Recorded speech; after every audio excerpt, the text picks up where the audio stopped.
It's time for Type 40 Live, the Doctor Who live stream magazine show. It's our early edition across your view screen on Rumble, X YouTube, and on Facebook too. We're catching up with all things Doctor Who from way back then, whichever stop and whatever decade, to the right here and the right now, all with a live chat full of fellow friends, fans, and companions just like you.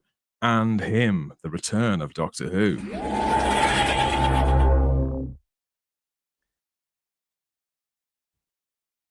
Yes, the trailers. The trailers have begun. You can get our raw, unfiltered reactions as always here, and lots more besides at Type 40 Live. I'm Dan Hadley, Birmingham's king of the geeks, ready to chew through everything that was delivered in that. How long was it? Just under 2 minutes, wasn't it? Yesterday, as of time of recording, with the first full trailer to season 2 of all new Doctor Who, as we insist on calling it here. Other people call it other things. To keep it reasonably polite and proper here. You believe that, you believe anything. So yes, please like the video now. You'll be having far too much fun later on, getting all out of your system and off your chest. Like the video, subscribe to the channel, check you're still subscribed, and ding that cloister bell too to get all the notifications so you know when we're live next and whatever it is we're up to. So yes, the doors are open just about, and this guy, he's grabbed the only chair. They do say that standing is very good for the posture. Though Charlotte, have you heard that? Where is she? There she is. Hello, everybody. I've been told that my posture is terrible, so maybe I need to do it more. More standing and balancing books upon one's head as well while you walk around. Oh, yeah, like proper old-fashioned movie, like when they had to train to be ladies and all that. Yeah, they called it deportment back in the day. I never knew the name for it. There you go. Deportment. You learn something every day on this show. Yes, so how's your weekend? Good? Yeah, no, good. We're finally getting a bit of bright weather, because I'm one of these that even if it doesn't have to be hot, I just need a clear sky and a bit of sun, and I'm quite happy. So I'm the same. Finally spring is springing a little bit. Spring is springing. Yeah, we've seen some shafts of light, and the doors are open on the old girl. I've noticed in everything that we're seeing coming out of this sort of latest run, they seem to be going right back to the bright white. It's a very curious thing, isn't it? Maybe we'll touch on some of that through our conversation with the rest of the panel. And yes, I'm very happy to welcome both of these two guys back. They've been on before. I think they've been on together before as well, and you'll definitely recognize them from YouTube in particular. If you're a follower of all things in the WhoTube sphere, he's been on our show countless times now. He's pretty much a regular, but he's just been irregular whilst he's been sorting out all manner of other things. Jack, how regular are you these days? Been a little bit, timey-wimey, but it's bloody good to be back. It's nice to be in a straight timeline for once. Yeah, it is, isn't it? So how have things been going with you? You've been taking some time out from the TARDIS, or you've been catching up and rewatching old stuff while the show's been off? Yeah, I have been. Yeah, I've been watching a lot of Matt Smith's old stuff, to be fair. Have you really? Yeah, which it feels weird saying old stuff because it doesn't feel that long ago, but yeah, definitely been catching up with like his first series and stuff. The 3 ages of Who, with classic Doctor Who, new Doctor Who, and all new Doctor Who in many respects, I think. Yeah, people, you sort of cherry pick whichever decade you feel like dancing back to, or you could just create your own web series, just like this guy did. We've got Luke Walters back on from Cinescope. Hiya, Luke. That was very nice segue in. Fair play. Very, very nice. Not my first barbecue, mate. I'm not too bad at all, thank you, Luke. How about you? How are things going? Yeah, good. This is the second podcast I've done today, third actually. So yeah, so I've gone from Man City to Man United to Doctor Who. So it's a bit of a mad old day this. So yeah, can't keep up with it. You'll be sick of the sound of your own voice. You have to listen to ours. Yeah, yes. I know, so please. for the people who haven't seen, let's get the plugs in now. Cinescope, you've been on before, but they might have they forgotten? I don't think they have. The links are in the show notes. If you have to check this out, this is your web series, isn't it? The Hooligans. It's going great guns, isn't it? You've got 3 or 4 of these out already, and there's more to come. Yeah, so we have 4 episodes out, a special that we did for the 60th anniversary, trailers out, and we have a 2-part finale, a fandom busted that you have the links for, Dan. So I do. you have the finale. You've seen it. It's the casting crew have seen it. The finale's done. It's ready to go out. Yeah, we've got a fandom Doctor Who busting finale coming out April the 8th. And no, April the 12th, sorry, and maybe May 24th to coincide with something. I don't know why. But... Oh, he's not going to be happy. He's not going to be happy, is he, old Ncuti? No, he's not happy. No, why not? Give him a bit back. Give him some stiff competition. That's what I say. Yeah. So our finale, we don't pull an Empire of Death. I can unequivocally say we don't pull an Empire of Death. We watched part 1. The casting crew watched part 1. They enjoyed it, and they were like, "Well, let's see if we stick the landing." And we did. I can happily say that we did. So there we go. A Welshman who knows how to write a finale. Mad. I admire the air You're of becoming confidence. rare. You're becoming rare, Luke. I know. I did pull a rust on this as well, and I just kind of went a bit mad on every episode ever. So I was like, oh, yeah. And you. I think that with the episodes that have been out so far, I mean, it's definitely got a tone all of its own. And obviously, you've been sharing the links as well in the Type 40 Facebook group, so people have been lapping it up there as well. But yeah, the links are in the description to this video for you to check this out. Check this out later on. Everything has been given a bit of a refresh over on official Doctor Who. Have you seen the new logo? We termed it the Lippy logo the other night because of this shade of sort of lilac that they've given it on this latest refresh. Jack, have you seen this? Yeah, I've seen it. I'm not too sure really what to think of it. It might grow on you. Yeah. It might do. You never know. You never know. Yeah. I mean, to be honest, yeah. Like, obviously, there's more, important things with this era that needs to be proven. But I'm just looking at the logo now, and it's like my initial reaction to it hasn't really changed. I'm just kind of looking at it, I'm just thinking, was that made by, I don't know, like, not Photoshop, like paint or something? Because it doesn't look that unique. It's not very sci-fi, is it? I mean, the thing is, when you look back to the history of Doctor Who, not everything has been an overnight success, as it. Yeah. Even classic Doctor Who wasn't. It took sort of 4 or 5 or maybe 6 weeks to really get going. New Doctor Who was the same. As regards all new Doctor Who, it didn't happen last year.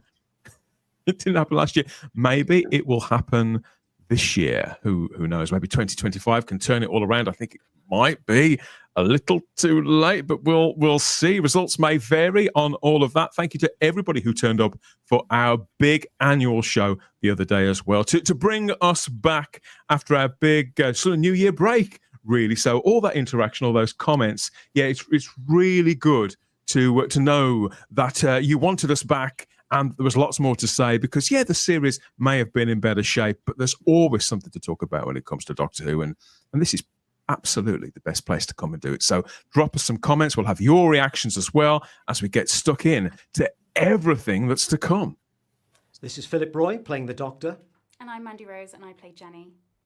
For the Doctor Who fan film, Doctor Who Meets the Scorpion, this is the Type 40 podcast.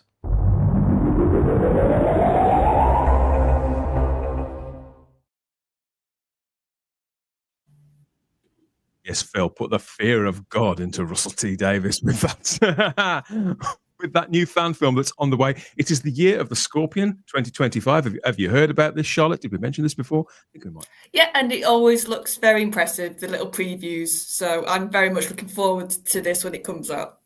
So am I. Obviously, the official stuff has started coming out now, piece by piece by piece. I mean, how do you view this sort of promo, Luke? Are you the kind of person who enjoys the the hype, I suppose, who enjoys being teased bit by bit and sort of following the trailer? Do you find it all a touch frustrating?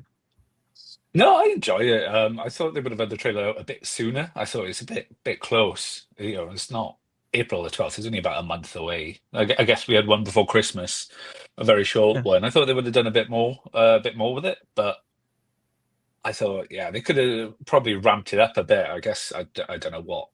We've got everything all at once. Saying. Yeah. We've got everything all at once. We've got these teasers. We've got the full trailer we're going to get to in a moment. I haven't seen any of those. Jesus. I haven't seen this either, no. No, I haven't seen this before. Jesus. They're popping up here and there, whereas up until usually, Jack, every tiny little bit of information. Remember those Tingle teasers in the run-up to the 60th? There was nothing in those. Most of them were played backwards, and yet they gave us countdowns to those. These, they're dropping them at like 3 a.m. in the middle of the sport.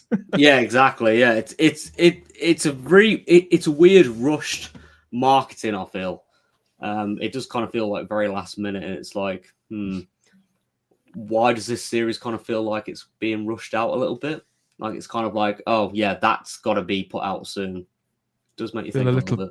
It does sometimes feel like it could be a bit of an afterthought of sorts, because the last series didn't really make an impression, say a big impression or an impression of any kind. I mean, I personally quite like these promotional images that we're getting, but as we pointed out on the last edition of the show, it's a kind of a version of something that we've seen before. This poster is very similar to one that they ran with Matt Smith like 10, 12 years ago. Yeah, and it's a nice little bit of homage, I guess, like Series 6. I mean, I didn't really like that season overall, to be fair, but it was still like well received in the the community and stuff. So I can understand why they might want to pay homage and stuff. Like, I think it's a nice thing to do. But I don't know. The marketing's got me a little bit skeptical. That's just my opinion. It's long past time they started making an impact with any of this. I mean, we've been sent this today. This is from Sam. This is from Sam Kaiser, SK Props, and she says she's got her very own Sutek. That's cool. Yeah, with her hairless cat. I don't know if her cat is actually called Sutek, but this is. She shared this in the Type 40 Facebook group a couple of days ago, so we've got to put that on the show. But so maybe parts of it are inspiring fans. It's just they're the parts that we sort of took the piss out of, really, aren't they, Charlotte? It's not. It's something, but it's nothing. Well, the thing is, it's stuff that people are just laughing at now. That's the sad thing. Yeah. Can't be like people posting photos of people pointing at signs. Like, that was everywhere after the finale.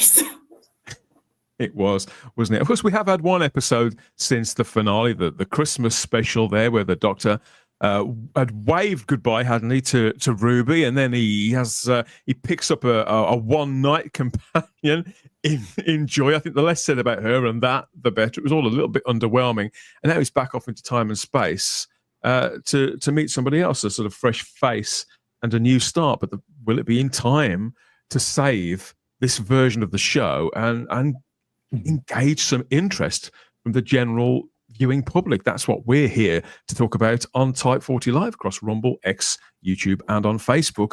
With you out there, we want your comments about all of this as well. What do you feel about the trailer? How's it sitting with you? And how you counting the weeks till April the 12th? Is it something you're looking forward to, or is it something you're dreading? Let us know. In the meantime, you can catch episodes of the Type 40 podcast at our home feed at type40.podbean.com or across the podcatcher of your choice. Wherever you get your podcasts, you can find the Type 40 podcast. And, of course, there's Type 40 Live here too, Mondays and Thursdays from 8 p.m. on YouTube, Rumble, Facebook, and on X. The next edition, we're going somewhere else, going sprinting off in the other direction. In fact, I've had a delivery, everybody. Can you guess what's in this carton? This carton that was delivered about an hour and a half ago. I can't wait to get stuck into that, and I'm going to be covering it here on Type 40 Live, so you don't want to miss any of that. Okay. What else? Yes, so let's keep the comments coming, everyone. We'll get to them in a moment. Obviously, Ncuti, if you're watching, yourself. I know we can get a bit emotional, but we'll be kind, perhaps, as we get stuck into everything that was dropped just yesterday, as of time of recording, in this brand new trailer. Watch Type 40, or I will be paying you a little visit.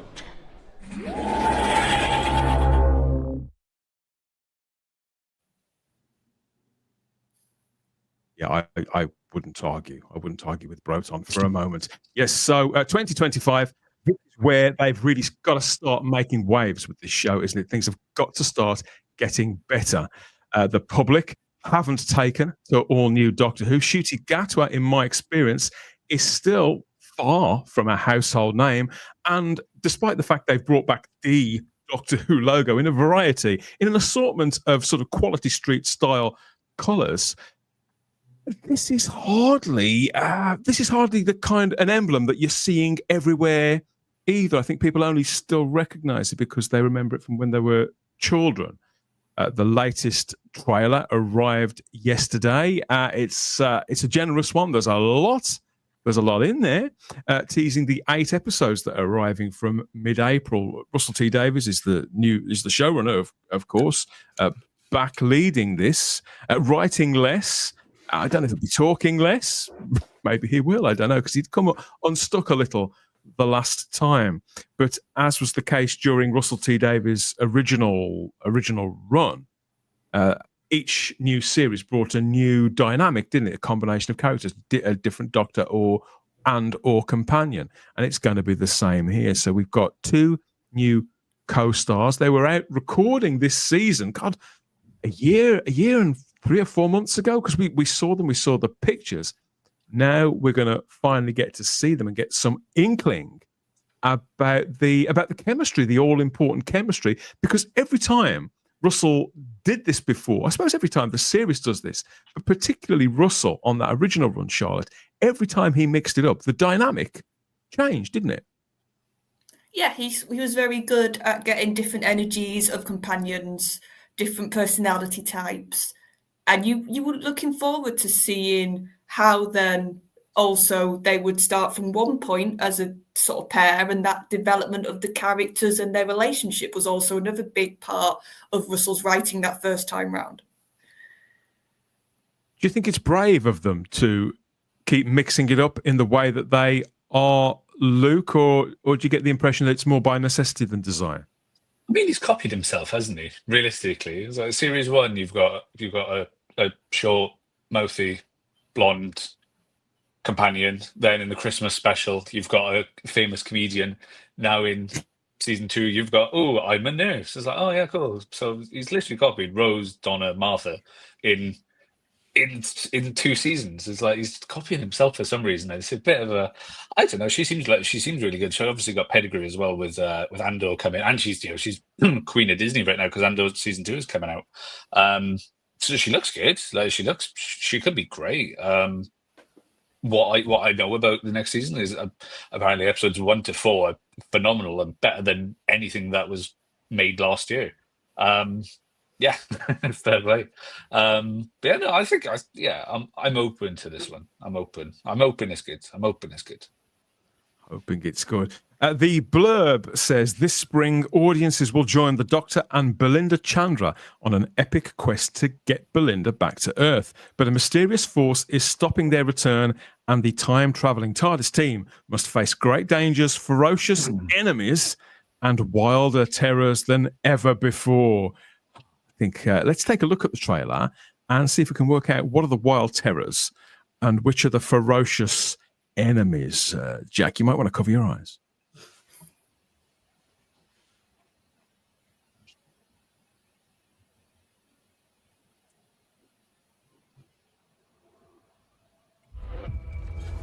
There are forces beyond this universe. We think we are so clever. But we're like children. Very Starship Troopers. I thought that. Vast creatures. Look down on us. Very Mr. Ben. Tell you what, he looks good in an old-fashioned suit. That should have been his costume. He looks good in everything. It is very annoying. All right, then. What do I mean is he looks All the best. Doctor-like, more Doctor-like, I think, in that costume. Yeah, I think you could be right, actually. Like that old-timey feel, it just seems to work for shooting. I love the echo in this, and I like the colours as well. Need to get me home. Got the shot of the TARDIS doors again, get the money's worth out of that. I like that. That's just a bit of conflict there between Doctor and Companion. She's sort of telling him, "Get me home," and that's what I like. That very much required. God, she's sexy. We're so staying. We're staying. I love a good show. Thank you, Angie. this looks fun. I like that and Monster Eye concept. Look at that. Aren't you scared? Because it likes the taste. It's the lighting is a lot lower, isn't it? Promised that I would keep you safe. It's a lot. There's a feel of danger with this trailer. There's a real feel of creeping sort of force, something in the background coming, and it's going to be quite powerful and scary. That is a promise. Less of a romp Oh yeah. than before. Obviously, when we saw this logo last week, this treatment of the logo in the bright pink, but with everything else sort of quite swirling and muted all around it in purples and dark blues, you can sort of see why now. I mean, that is the palette, the color palette, Jack, does seem darker, as well as the tone seems a lot darker than the last season. Well, I mean, I hope that's a good thing because, like this trailer, it shows like a different side to this new era, which I feel like, from the way I've interpreted things and what I've seen online, I feel like this might be the better season, maybe. Again, obviously way too early to say, but I don't know, like I feel like we're getting a bit more of a focus on companion dynamics and we're learning a little bit more about like this new direction of Who, which should have been what last year was. Because it did feel undercooked last time, didn't it? Mainly because the two actors at the dead center of it spent so much of the season apart. It's as if they didn't have time to really gel. But I think we'd also assumed, Jack, that because the two seasons, they weren't filmed back to back, but it wasn't far off. Yeah. So I think a lot of us assumed that it would simply be more of the same. This doesn't look necessarily like that, I don't think. No, it looks like there's definitely some improvement. Obviously, again, it's too early to say. We haven't seen the episodes yet, but it does at least look a little bit different in my eyes. You can make anything look a certain way, I suppose, can't you, Luke, with a good editor and sound effects and a bit of reverb? Yeah, I think it looks a lot more cinematic. I know there was only about a month or so between them. I think the contract for season 2 and season 1 and 2 was 18 months, and then the specials were on top of that. So essentially, the production block run from David Tennant to the end of Ncuti's last season. Yeah. I to be honest, I thought they should have just had David just redo the last season because obviously Ncuti's not available. I was like, if you're bringing Tennant back, he's doing 3 episodes anyway. Just add in 4 more, make him one Doctor Light, and you got a season there, and then Ncuti can come in after he's finished Sex Ed and he's free. That's what I would have done. If you're going to bring Tennant back, then get a season out of him, and you could do Playmaker and Sutek. But yeah, we'll just add it to the long list of things, Luke, that never made sense about everything they put out in between the 60th anniversary and now. Yeah, but it looks a lot better shot. It looks really nice. The VFX looks gorgeous. It looks like it's a Disney money spent on it. It's like, oh, okay, this looks a bit naughty. It does, doesn't it? And they look like they're reveling in it and having a great time. But then again, they looked like they were having a good time last year. And obviously we get to see and hear quite a lot of our new companion there, Varada Sethu, as Belinda. As I said, the dynamic that will make all the difference. It's I keep saying how every single time they trot out a new episode of this now, Charlotte, in between breaks, this is kind of the last chance. I don't know. I think Christmas was probably the last chance with the general audience. But this is creatively feels like the last chance to really hit any kind of pay dirt.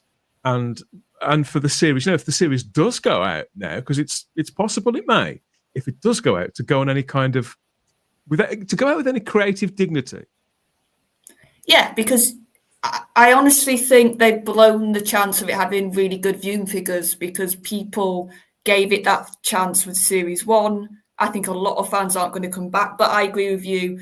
I think creatively and to sort of prove that it was right for Russell to come back, that they were right to cast Ncuti. There's a lot of things which still need to prove themselves. And you shouldn't be at this stage like this. You should get this in your first series, ideally.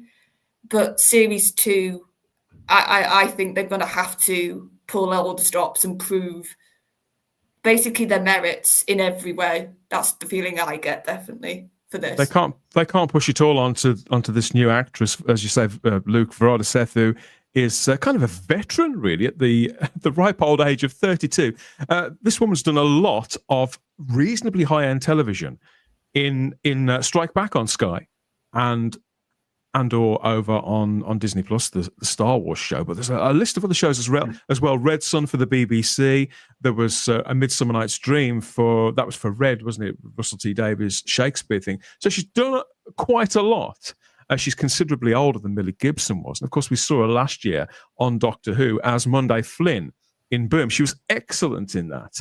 I wasn't expecting them to tie that character into whatever's going on in this. I thought they were going to kind of gloss over it. But we do see a previous character turn up on the TARDIS screen. This, I think, well, okay, this might be okay for some people. I don't think a great many people are going to actually remember her being in it last year, particularly the general audience. So why bother doing this? It just makes me worry that we're going to have another kind of The Mystery of Ruby Sunday, The Impossible Girl. I think it's okay to have just have companions who are normal people working normal jobs, who go to the post office and do the washing. Do you see what I'm saying? I'm tired of these sort of special, unique people that come into the Doctor's life. Give us an everyday person. Am I reading too much into it? I'll tell you off camera. Thank you. Okay. I'll tell you off camera. My instinct so far is although we don't have her narrate this trailer, Charlotte, I do think we see a lot of her in this, her and Ncuti together, and you noticed immediately the tension between them. Obviously, we don't know. Could that be in the writing? Is it in the performances? Is it in the editing after the fact? Have they altered this in any way, taking in feedback from season 1, which didn't go down very well with anybody, did it? The hardcore or the casual? No, but I think the thing is with Ruby, she was very happy to sort of travel with the Doctor, to sort of leave her life for a bit. That was also sort of throwback to Rose. It felt a little bit like, whereas with this companion, the Doctor's it looks like he's caused her an issue. He's stranded her or kidnapped her or whatever. I'm just guessing because she's very clearly saying, get me home. But to be honest, there was a lot of good for me in this trailer. There was quite good things I liked. But the thing that worried me was her, and it's not her acting. It's the amount of things that I went, oh, we've had that before with a companion. The fact that you said Impossible Girl, I thought of Clara straight away, that they're very clearly going back to, look, I've seen you before in another place. The fact that she's a nurse, I thought of Rory and Martha. The fact that she wants to go home, Tegan. Like, what, 1 or 2 you could say, yeah, maybe, because this show's been going for 60 years, you're going to have a bit of crossover. But to have that many story beats that I feel like we've done before does worry me about the writing of this companion a little bit. Earliest of early days. It's I suppose we'll have more of an inkling once the season starts. But what are your thoughts, Jack? Do you feel that the series is sort of running on fumes a little bit, and this just adds more sort of fuel to the idea that it could do with a good old rest? See, what I said earlier was that I feel like, there is like a little bit of a change with season 1. Compared to season 1, but at the same time, I do feel like this new era of Doctor Who has missed the mark massively when it comes to regaining the general audience's trust, and also not even just the general audience, but also like fans as well. we were promised we were promised a lot of things. They're pretty good at that, aren't they? Yeah, they are really good at that, and they've missed the mark constantly. And I think there's a lot of bad politics around the show right now anyway, such as like a lot of things coming to light in terms of, well, I'll say coming to light. There's a lot of rumours, a lot of bad press that the show's getting right now. And I don't think that's doing it any favours either. So I think if/when the show does end up getting a little bit of a rest or another gap year, and now another thing that we promised wasn't going to happen, I think the show should take that to its advantage and try and come back strong. But I think, there's definitely some truth. Got some good news for you, though, Jack. They've got a secret weapon. Ooh, secret weapon. Secret. Well, not so secret, actually, in that he's constantly on TV every night of the frigging week across every channel. I know he's on Doctor Who. For sake, Rylan Clark in Doctor Who. I couldn't contain my disdain for this when it was announced on social media. I saw the announcement before I watched the trailer. They put it out through their Facebook and X accounts with this picture. It is what it is, isn't it? I suppose you either like him. Is he Marmite? I don't know. The omnipresence of Rylan Clark and two or three other people who seem to be hosting literally everything on TV. Who's the girl from Strictly Come Dancing's the same? The one who looks like she needs a wash. Oh, Claudia Winkleman. On everything. Alison Hammond on everything. The same three or four people doing everything. Stephen bloody Mulhern. How did he end up even on TV? All these people who are so bland and insipid, and now on Doctor Who. And of course, this man, he's considered to be somewhat of an icon of the gay community. I don't know whether this ties in with the Q stuff. I don't know. But I just get so tired of this series making every creative call that is unrelentingly gay at every available opportunity. And wondering in the same measure, it's one thing to do that if you're a gay interest show, it's fine. But if you're a mainstream show and you lose your mainstream audience, don't be surprised when they go. If you're not catering to the mainstream anymore, if you're catering to a minority of a minority, because I don't think Russell's aware that not everybody who's gay likes Doctor Who. I know several gay people who can't bloody stand it. I mean, Rylan Clark, I already know when we head over to the live chat in a few minutes' time, there's going to be dozens of comments about this guy. Do you think it's simply that I'm overreacting here, Charlotte? And this is just a case of, they cast several sort of celebrity known figures in the show in the 80s. JNT used to do that, and Rusty Davies did it in the noughties. You've got people like Barbara Windsor turning up and various other characters. Davina McCall most recently. Am I overreacting? Or is just is this the straw that breaks the camel's back? What do you think? Well, it looks like he's in our Eurovision rumoured episode. Yeah. And that makes sense because he has hosted or he's been same thing. Relentlessly gay interest content. Well, yeah, and the thing is, I don't mind him when he's sort of on Gogglebox and he's just being himself. But when he's doing the sort of over-the-top presenting stuff, I do sort of turn off from it because it is very in your face. That's his style.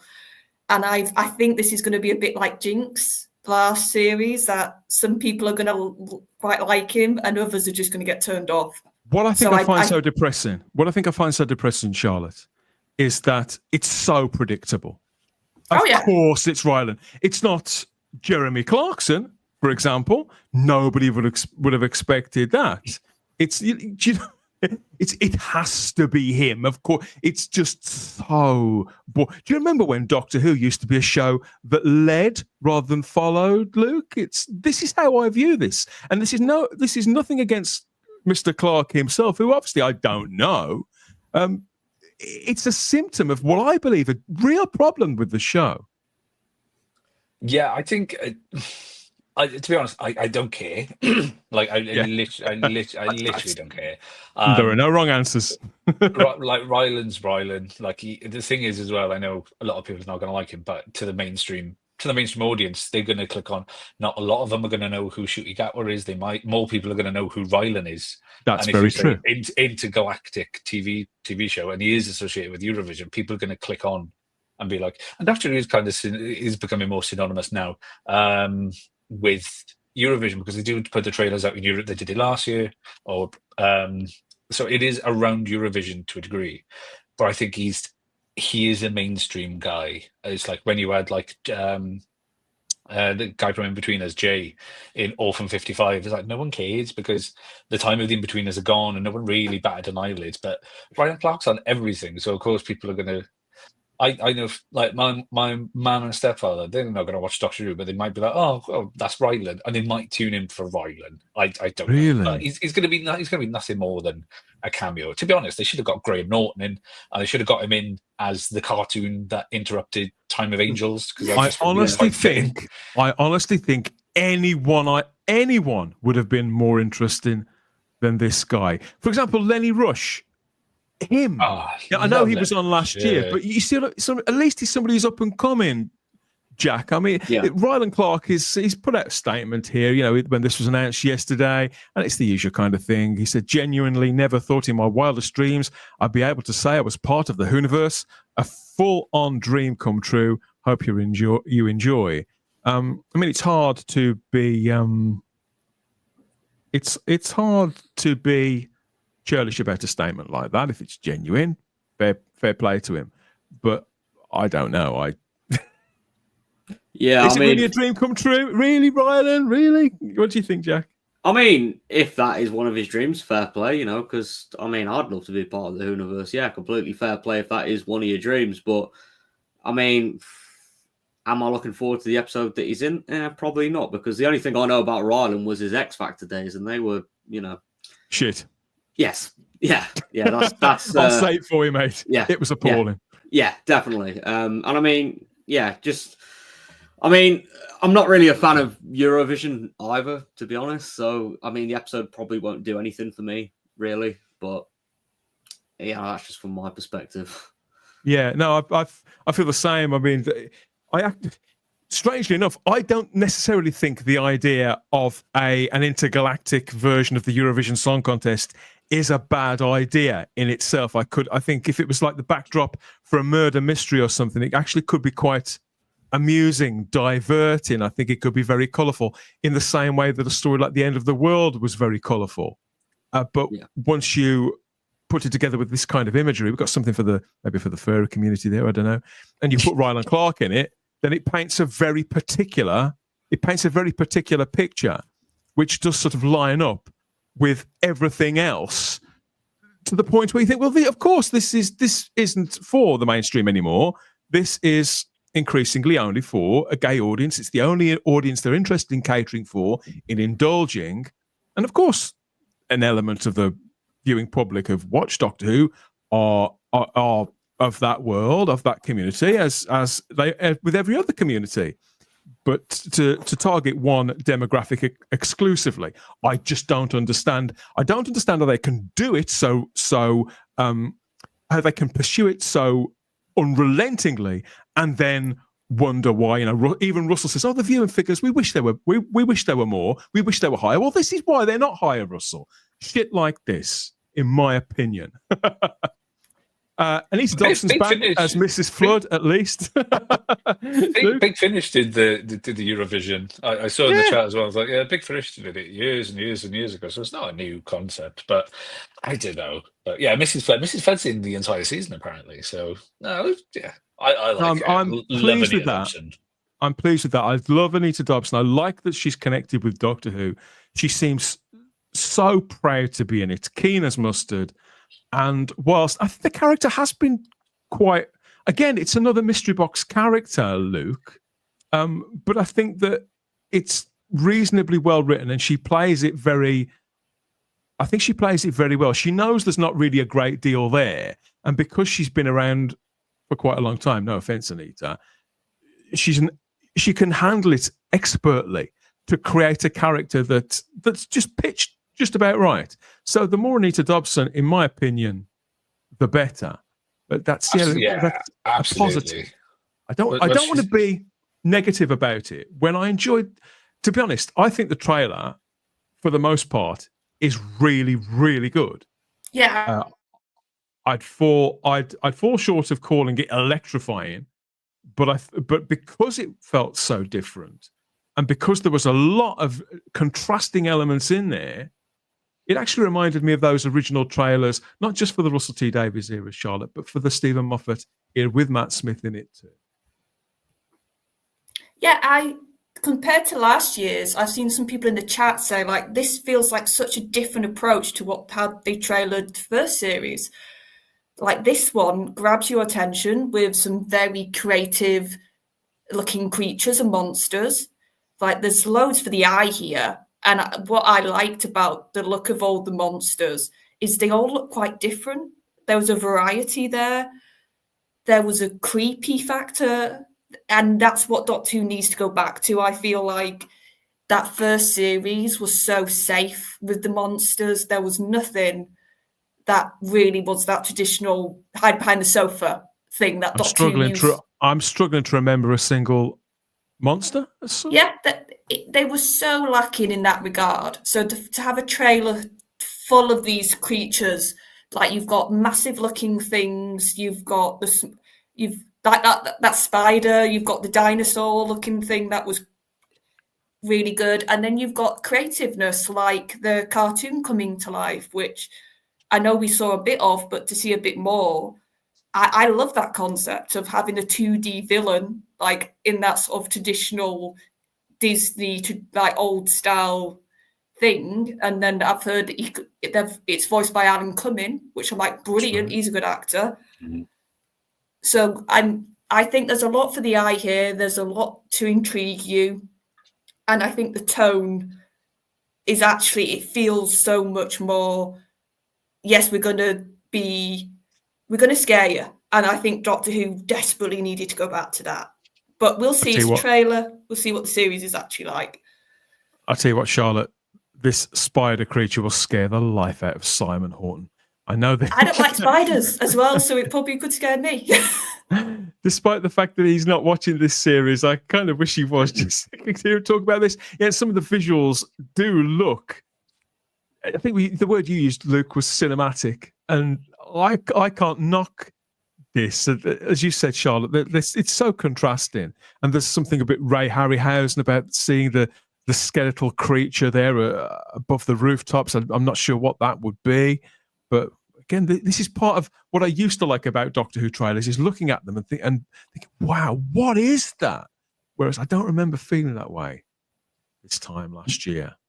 No, this is beautiful. I want that to be. I so badly want that to be Scarrow. I know it's not. It looks Scarrow, doesn't it, Luke? It does look like Scarrow. Oh, you're right. Looking at those, I think what gives it away. Oh God, you could be right.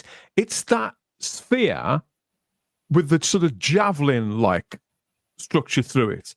Those are what remind me of Scarrow. And if you look at the saucer-looking things, to me that looks like Series 1 Dalek flying saucers a bit. Oh, the hoverbout things. Whoa, this is getting exciting, everybody. Let's check in with the live chat over there on YouTube, Rumble, Facebook, and X. See which comments we've got from people, what they've spotted that we might not have, and take the general temperature as to whether people are looking forward to this or not.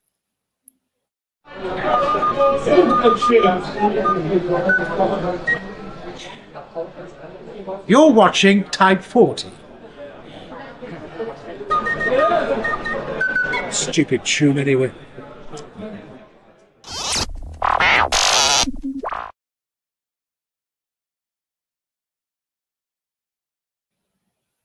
I hope you're wearing your protective gear. We're about to get stuck in with the comments. Thank you, everybody, for being so patient. Let us know your unfiltered opinions, as always.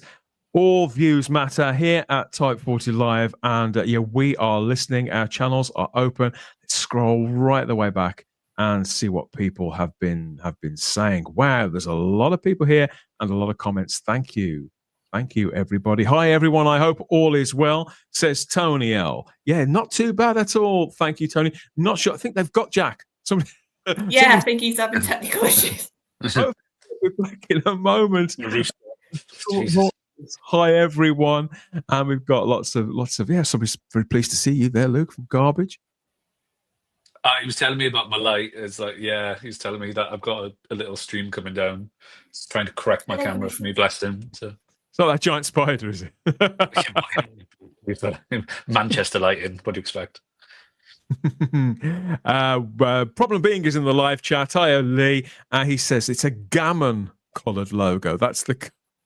Is that what it is? And we've got Martin, otherwise known as Bad Wilf. Am I allowed to use your nom de plume? Bad Wilf is in the live chat. Pink to make the boys wink. I saw that as it was going, and if you look back, I just started laughing halfway through. I was like, "Oh, that caught me off guard." That one. You see, I don't mind all that stuff. Pink, very fetching, says Domgo. Hi, Domgo. Good to see you too. But Vanessa Law says she would rather it be all rainbow again. Oh, I wouldn't go that far. We have OT says, evening folks, I want everyone to bear in mind that the second episode will air the same weekend as WrestleMania. And John Cena has just turned heel. Are you thinking, so it's going to... See, why haven't they tied it in? Forget about Eurovision. Tie Doctor Who into WrestleMania. That would be really unexpected. I'd watch that. I'm a big wrestling fan, so that broke my heart, John Cena turning. Absolutely broke me, but fantastic storytelling. I think if my son's watching, he'd probably feel the same way as well. Rob Alexander's back in the live chat too. It's good to have the Monday live stream back. Thank you. It's good to have you back, Rob, as well. Matt, the Silent Wii Music King, otherwise known as Matt the Silent from here on, because that's a real mouthful, Matt. He says, Belinda breaks a nail. Gatwa goes, wah! That could happen. I don't know. What else have we got here? We've got Anthony Parkinson's joined us. We've got Shelley Ingle too. Garbage is here. We've said garbage, haven't we? Oh, look, it's Matt Smith's poster. Yes, we talked about that. We talked about that the other day. 5 minutes in MS Paint can get the same results. Reminds Lee. Yeah, you could be right. What else is here? Shelley says it looks like a knockoff of Digimon. Love Digimon. Is that the chat or which one? Can't quite remember. Agumon. I remember which one Digimon was. Love Digimon. It was the better version of Pokemon. Actually, I like both of them, Luke. I was the weird one that liked both. I like both, but I prefer Digimon. I like both. I love it. But Digimon was for me. I loved it. I have to refresh my memory what the difference was between the two, because I think my kids used to watch that as well. On the subject of the Eurovision idea here, Bad Wolf says it's 0 points. 0 point.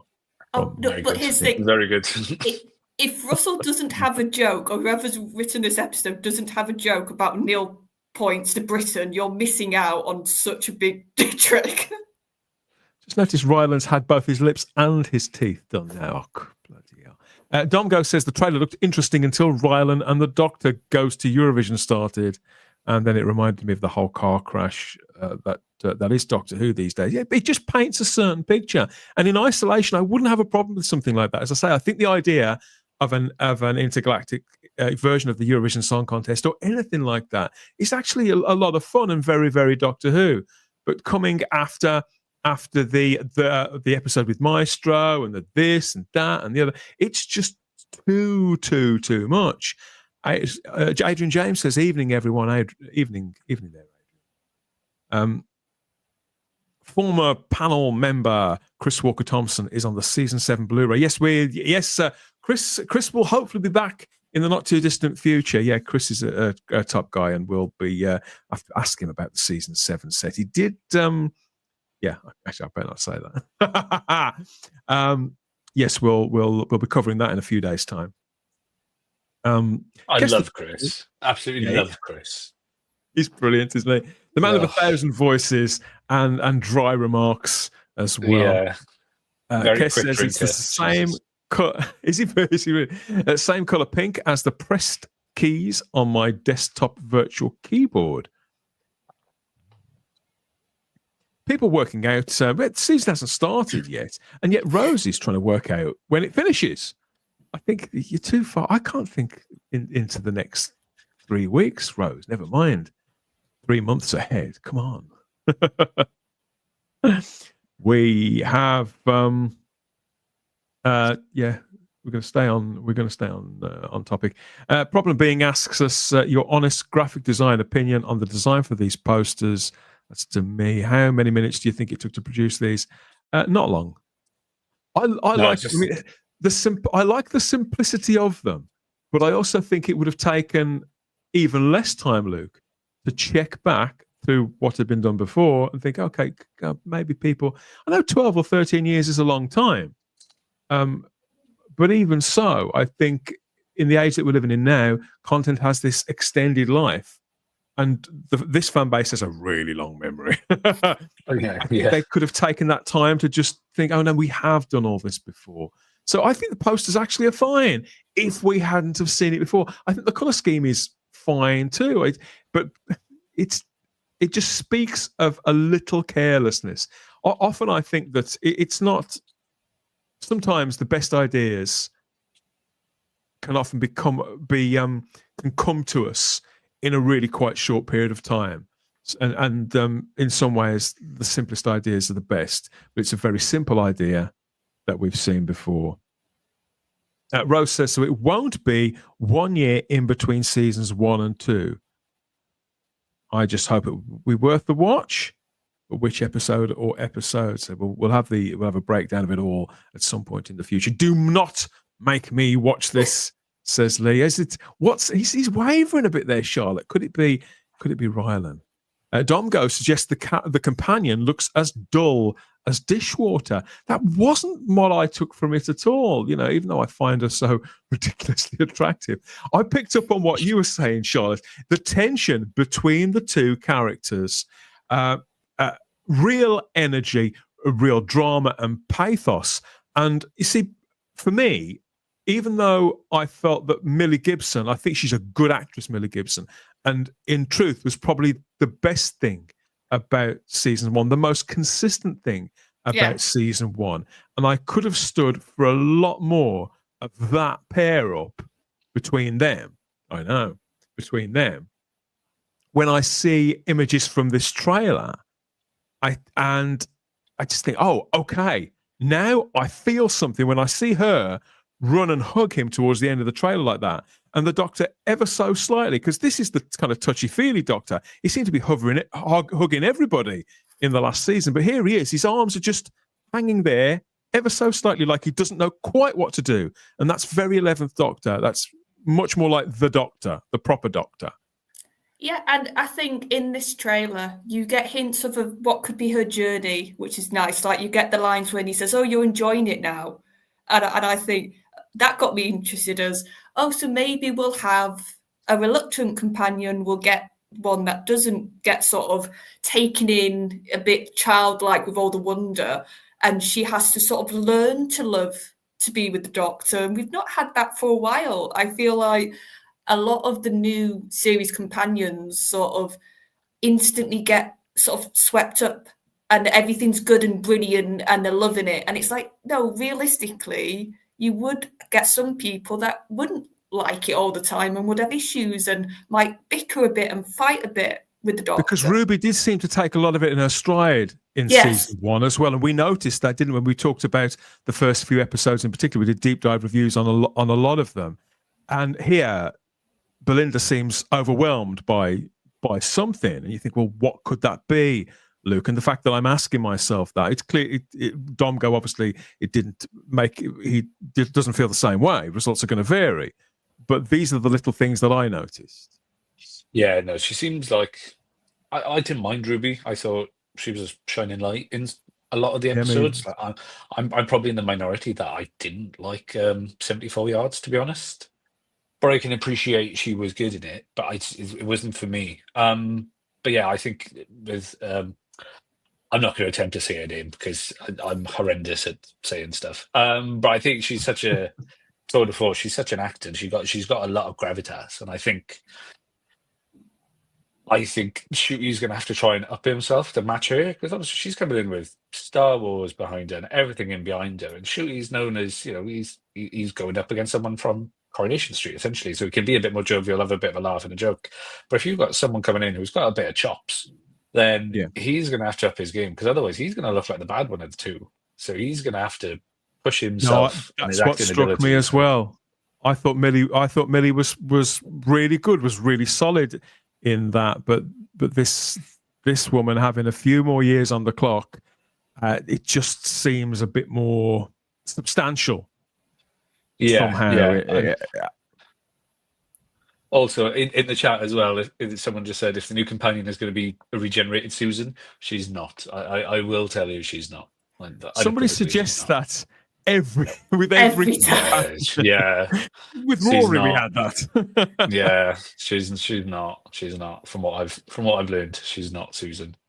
We've even seen these big chunky robots before, haven't we? I do wish I noticed that they put Millie Gibson in some of the most unflattering costumes as well. And it's the same with this. But I do see people dressed like this walking around. The chunky robots, that kind of retro tech, I like that too. I like the kind of Star Wars Episode 1 feel about it. Bad Wolf notes that he does look good in a bowler hat. The Doctor, just as you were saying. I like the Mr. Ben-ness of that. Or Reginald Perrin, maybe. That's what it reminds me of. How many outfits does Anthony Parkinson? Yeah, they're still committed to this idea that the Doctor can't wear the same thing for longer than a week. We've gone from one extreme to the other, haven't we? We've gone from one extreme to the other. Super John says it still looks rubbish. But John, do you feel it looks different, a different kind of rubbish? Or let us know. Elaborate. Sorry, Retro Doc Mavitas. I do apologise, Mavitas. Sorry, Retro Doc.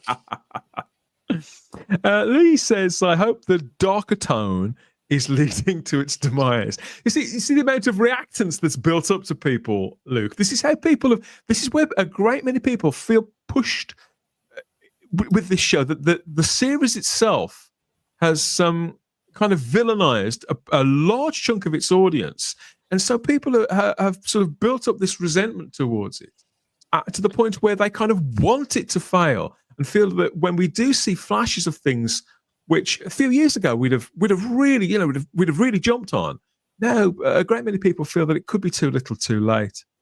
Yeah, because I know you've had the articles that come out recently in the papers being like, oh, no one wants Doctor Who to fail more than its fans. And then you see, obviously, you've had the comments from certain members of the higher ups, the hierarchy, and actors being like, "Oh, go out and touch grass and stuff." So you can kind of see why people are like, "This is not the show I grew up with," and I do want it to fail, but yeah, I think it's knowing your audience and finding your audience. It's like I watched Disney. Like for me, Loki season 1 I thought is what Disney Doctor Who should have been. When I watched Loki season 1, I was like, "This is a beautiful show. Like this is what I thought a Disney Doctor Who show should be like." Is Loki season 1, and the kind of it's just gone a bit awry, and things have happened down in Cardiff that has just seemed a bit. Well, they were reshooting the finale a couple of weeks ago, weren't they? So this says everything. So yeah, know your audience. Anthony Parkinson asks, assuming this might be decent, why the hell not do it last year? I mean, the thing is, ideally, every series should get, and any series on TV ideally should incrementally get better every single season. And it doesn't matter whether it's been on 60 years or whether it's been on 3 or 4 years. Otherwise, why continue making it? But I do know what you mean. I think if they'd have perhaps taken a little more time in considering the dynamic, in waiting for their lead actor to actually become available before you start recording your show, that might have been a wiser move as well. Because I gather that, in fact, I hear there's a Dr. Light episode in this season again, which doesn't sit well with me. Again, it's only 8, but at least it's only the one and not just see. It seemed like he was hardly there for a large portion of the last series. What's with the here he's falling through space? What's with the blob of semen there at the bottom of the? That's a kind of. Is that like a new kind of Bad Wolf thing? It's going to turn up at different points in throughout every episode. But What's going on there? Reaching I think for something. the Doctor Light episode is the one with Ruby and Kate and Unit, and it does tie into the overarching story of them trying to get back to modern day Earth. The only reason it was late is because sex education, because that went through a gluttony of problems. They went over by a month or two. Oh, I see. So that could have been an unforeseen problem. So that's why the Doctor Light episodes come around very, very quickly. But there's a story reason to it this time. Where he is in it, he's in the beginning and the end. But yeah, it does seem that this season is telling more of an arc. I feel that Doctor Who has kind of created this problem for itself because of the success of the arc stories of the original Russell T Davies run. Not particularly Bad Wolf. I think that's a bad example. It was just a word. But the second, third, and fourth seasons, and the fifth and sixth to some extent, it was very, very consciously had an arc. And I think that the show has spent the decades, the seasons in between, kind of trying to top them, whereas they probably should forget the whole thing. And the only arc that a great many of us really need, particularly the casual audience, is simply give us a couple of characters that we really care about. And if one of them, if you need to get one home in time for whenever for their wedding, to turn the iron off, that's probably enough. Doctor Who's in a sense, it's the most complicated show on TV, but I think the appeal of it is actually quite simple. I think when you look at it, Doctor Who's always been like so far ahead of the game. And then obviously in the 80s, they're trying to catch up with Star Wars, and it kind of fell a bit behind. And then when it came back in 2000, obviously it was in the serialized format then. And then it came back in 2005 and copied the Buffy format. And it went to like Monster of the Week, big arcs, big overarching thing. And now it's kind of fallen back to the wayside again because that's more Merlin, Atlantis. Everyone tried to copy the Doctor Who format. No one could copy it successfully. Primeval. But no one could kind of manage it. And then Doctor Who just kept going with it. And it hasn't evolved. And TV has evolved. It's gone back to the serialized format with the Game of Thrones, your Breaking Bads. They've gone back to this serialized format of one story told over multiple episodes. And, it's all very self-contained. And I think Doctor Who's missing it. I think the closest we had with it was probably Flux.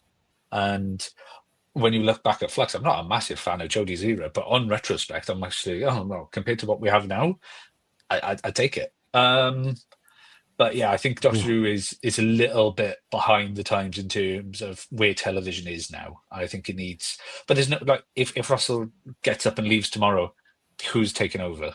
Like, there's no one screaming out. There's no up and coming showrunner. I mean, Pete McTighe is the name that I've been hearing for such a long time from various sources, and to me, he'd be where the smart money is. The man's had enormous success running his own shows before.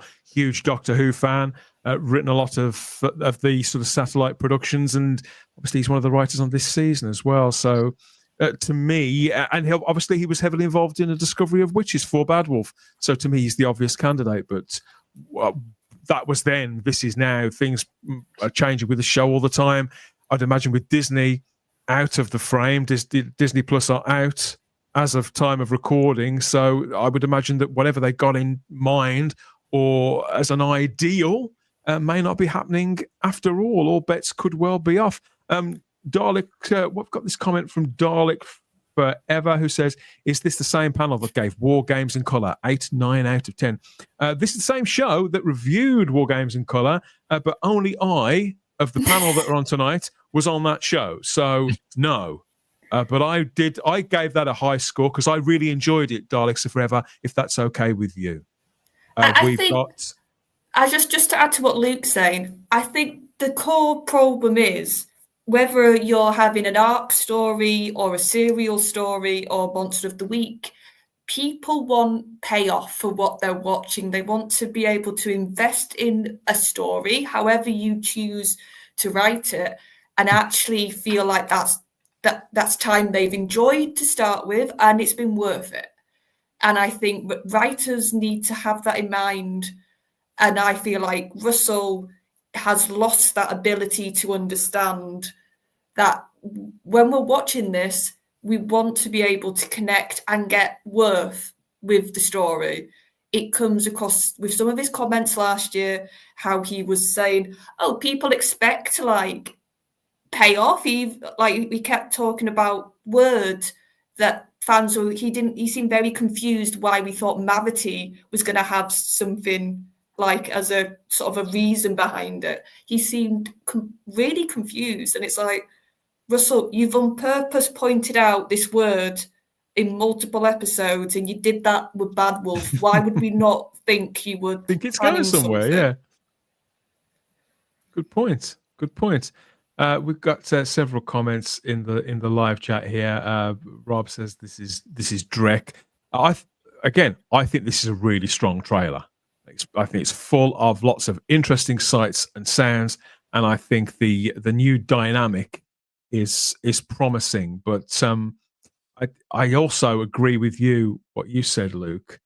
I think the weak link is still Ncuti Gatwa, and I think you're quite right. He will have to raise his game opposite a far more seasoned actress.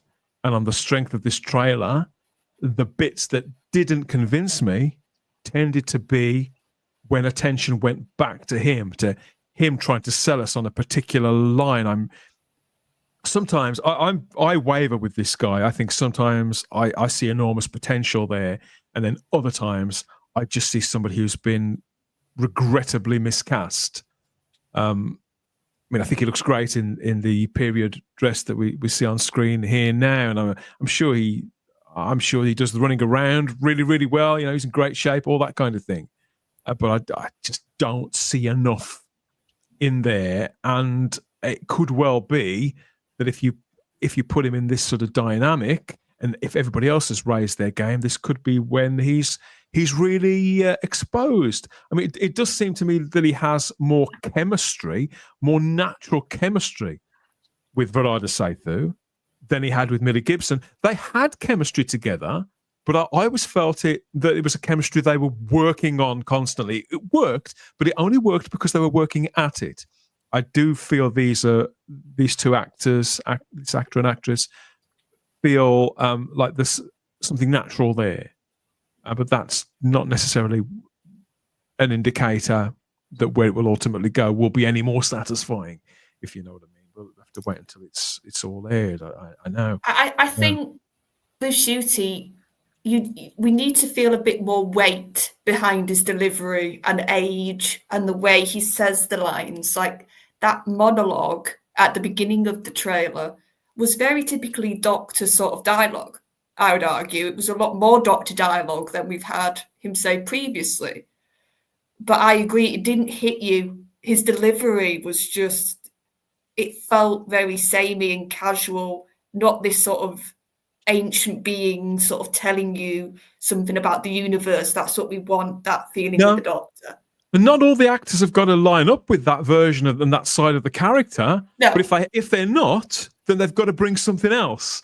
And he's not doing that either. It's what the problem I've got is with it. It's not like, oh, this is a really interesting, completely new take on this. It's like he's trying to hit the same marks and failing. Rob says, anyone giving a you-know-what, who she is, who Mrs. Flood is, it genuinely amazes me. I'll be honest, I don't really care who she is, but I am enjoying Anita's performance. I think it's pretty strong. I think she's got a lot of charisma. And she's a bit of a low-level national treasure. I'm really glad to see her back on TV. And I think she's a boon to this show that somebody as classy as Anita Dobson would be in a regular role in it is a good thing. And I don't think we should be so churlish as to say bad things about things that are positive. Stephen Braddock's joined us in the live chat. I want Brian May and Queen. Brian May and Doctor Who. That's all I want. Get Brian May in. I'd have put him in. They could have put him in. See, if they'd have announced him rather than Ryland Clark, I'd have gone, well, you know. Oh, yeah. Okay. Yeah. Fair enough. You want me? Yeah. Fair. Stephen Braddock says the trailer looked glossy and very good, but I don't like it. It looks like Monday is going to be another mystery box character. And where were the scares? That's what I want to see. It's in the eye of the beholder, because I'm picking up. I thought this looked a lot more somber and moody. I won't say gritty, but moody, more atmospheric and unnerving. I think that I kind of liked 73 Yards, but I think I liked how it made me feel rather than anything, because I think it was well made and graded very well and nicely directed and played. So I like how it made me feel rather than anything it actually had in and of itself, if you know what I mean. So if they took that same sort of approach and flavour of Doctor Who and applied to this, I'd be a lot happier. I did notice this shot in the trailer with what looks like a barber shop. Is it? There's pictures of people's heads on the wall. So there could be a barber shop way back in the past. Yeah, that looks like a barber's chair there. But it's with the Doctor flying out of the door out into what looks like deep space or some sort of nebula. That reminds me of Sapphire and Steel, Charlotte. I don't know if either of you have seen Sapphire and Steel. It's a mystery show. It was one of ITV's various attempts to do a Doctor Who in the late 70s and early 80s. And that had got that kind of sense of the bizarre. And that's the kind of thing I've been missing in Doctor Who. And so when I noticed that, I thought, oh, that's kind of cool. What this trailer did, I think, quite well is it made you realise that the universe has got wonders, like the Doctor likes to say, but the universe is also very dangerous, and space has all sorts of things we have no idea about. And I feel like that's what they're tapping into with this trailer anyway. Bad Wolf says that Ncuti has a great Doctor in him. Unfortunately, we probably won't experience it until he's doing Big Finish in 10 to 15 years' time. You could be right. You could be right. As Tony L asks, has Disney Plus officially announced they have left the show? They said no, they haven't officially announced that. This is information that's come to us at Type 40 from several sources. Disney Plus are out. God save us, says Michael Q. I don't know sure what that is. Just a general view for humanity. All trailers for the show have been very deceptive to boost the interest of people into watching the show. Well, to be honest, John, isn't that what trailers are? They're promotional. They're instruments of promotion, of publicity, just like anything that promotes anything is. And I think you've got to, particularly adults, like I think we're probably all adults, we know how it works and we know how publicity works. And yes, we accept that we are being manipulated. And for some of us, it works, and we're simply too conscious of it for it to work. Or for others of us, we kind of enjoy it for what it is and think, okay, yeah, it was a great trailer, but now show us whether there's actually anything in it. I mean, I think most of the trailers last year were pretty good. Don't they were anywhere near as good as this, but they were pretty good. And ultimately, the thing didn't hang together, did it? So I think it is what it is. And how I try to approach the trailers really is to have fun with them, to judge them at face value, and see what happens when you compare with what you get later on. I don't know. We have, what else is here? Michael Q says Doctor Who and the Daleks are forever. A good title, but not under Russell T Davies. So yeah, the idea of the Daleks possibly being back. I mean, this is something that I added in my predictions. It's on my wish list for this season. I think the show desperately needs it. Never mind, aside from any other factor. Noodle Arm says the Doctor Who classic era changed and evolved, as did the production, but we are still stuck with Russell T Davies after nearly 20 years. Yes, we are. I'm afraid we are. But yeah, we can't keep talking about the same things over and over again, can we? This is a brand new trailer at the end of the day. There was a line in there where Belinda said to the Doctor, you're Scooby-Doo. I like those kind of pop culture references. And then he says, oh, actually, honey, I'm Velma. That's the kind of stuff that makes me, that's the kind of stuff that makes me cringe. That's been sort of workshopped. It's something that's been consciously decided that, wouldn't it be funny if? Well, not really, no. It's not that. It's not particularly funny, no. It's like honey again, isn't it? When he says honey, I sort of have to stop myself and go, oh. Yeah. I don't like these catchphrases, says Super John. Ncuti uses as says, babes, it's just not the Doctor. I'm happy for the character to evolve and for each actor who comes to it to do different things with it, to move differently, to behave, to sort of reframe the character to some extent, and to speak differently too, to some extent. But I do think there's a limit, and I think I'm not very keen on the Doctor having a regional accent, for example, Luke.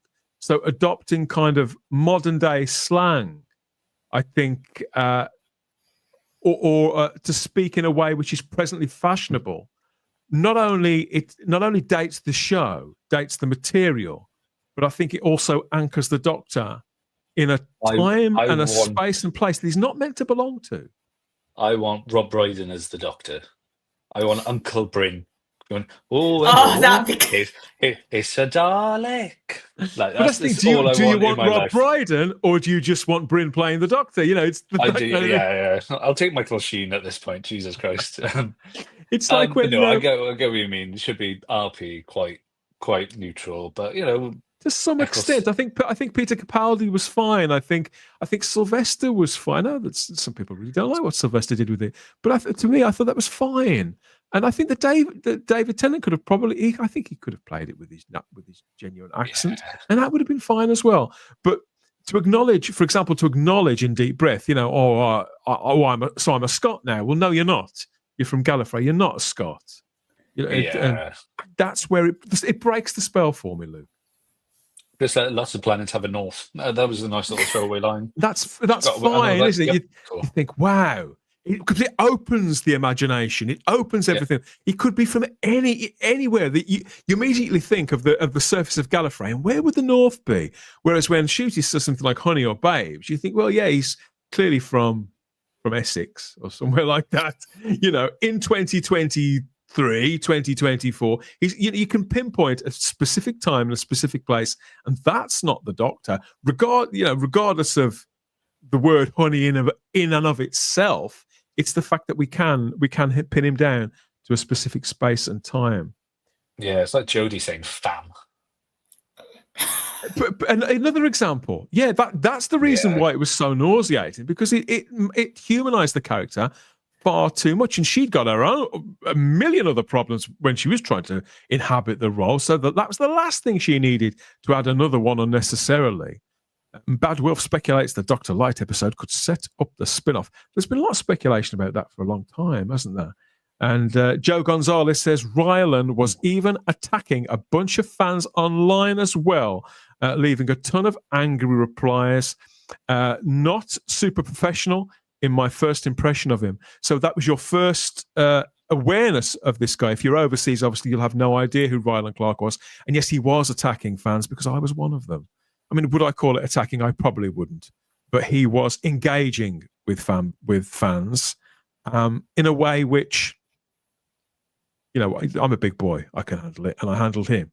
But it could have been a way that I don't think was wise. But will it affect his career? Probably not. What is he wearing? Says Dongo. Who? Is it me?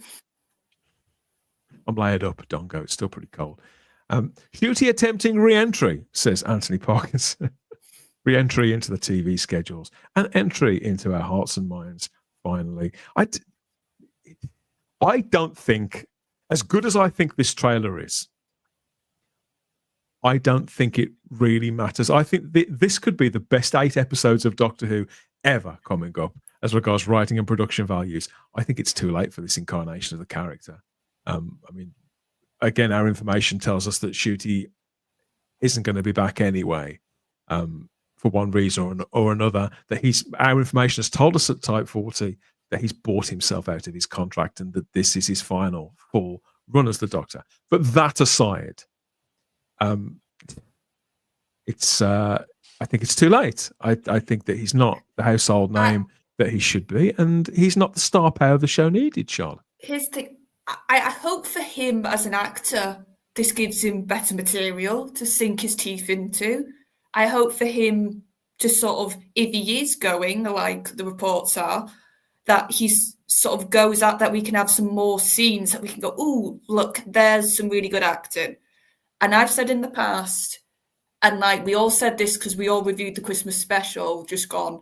When he's got a bit of spikiness to him, when he's allowed to be a bit nasty, when he's allowed to sort of drop that charming, cheeky chappiness, for me, that's some of his best acting by far. So if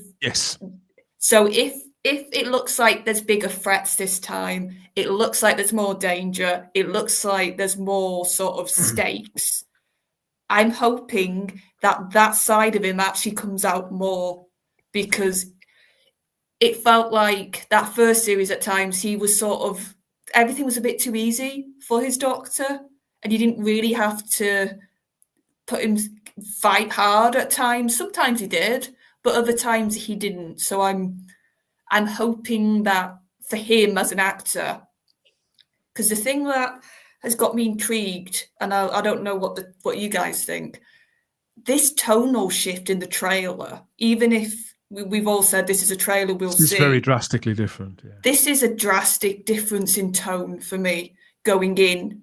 So I'm wondering if that's going to reflect in his Doctor. That's sort of my wonder now. I know this is only one shot that we're looking at here, him in the bowler hat and suit that you mentioned earlier on that he looks so great in, but he also looks like he doesn't know what's going on. He looks confused. And I like, and the suit, I noticed the suit and the shirt, it's all spotlessly clean. It's all, I think, well, this is intriguing. And we saw there was lots of pictures from this episode being filmed as well. And will this be that kind of where the Doctor's caught in some sort of trap and forced to live quite a mundane and everyday life? I don't know. This is from the finale.